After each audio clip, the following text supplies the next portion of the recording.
На Якутском городском водозаборе идут работы по установке новой системы обеззараживания воды. Более того, по указу временно исполняющего обязанности главы республики Егора Борисова, уже в следующем году в Якутске начнется строительство нового водозабора, а затем и водоочистных сооружений. Подробнее Афанасий Николаев. Очистка от всех известных вирусов и бактерий с помощью ультрафиолета. Производительность 3 блоков очистки – 6000 кубометров воды в час. В каждой установке 90 ультрафиолетовых ламп по 500 ватт, которые буквально просвечивают воду, убивая все бактерии и вирусы, вплоть до гепатита А.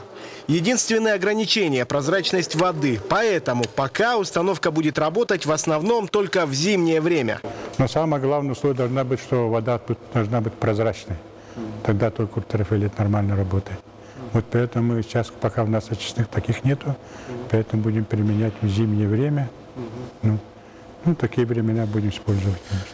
Ну, ультрафиолет это будет дополнительное обеззараживание воды.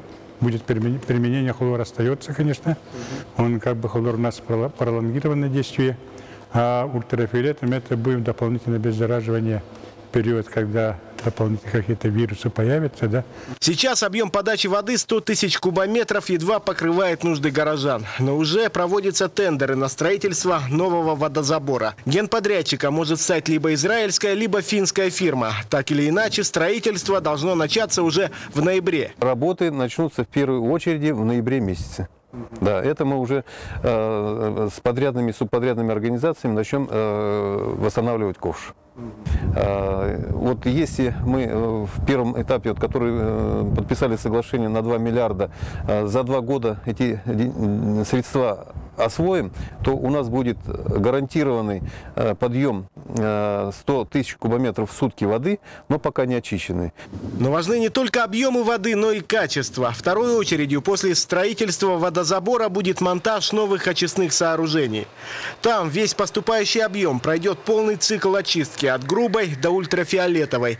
И качество питьевой воды в любое время года будет соответствовать всем стандартам. Качество будет ГОСТовское. Это вот как мы в бутылках покупаем воду, это будет чуть-чуть лучше. Все это входит в программу социально-экономического развития города, утвержденную Егором Борисовым в августе этого года. Общий объем средств, направленных Европейским банком реконструкции и развития на строительство нового водозабора и очистной станции, превысит 4 миллиарда рублей. Афанасий Николаев, Андрей Рукавишников, НВК «Саха», Якутск.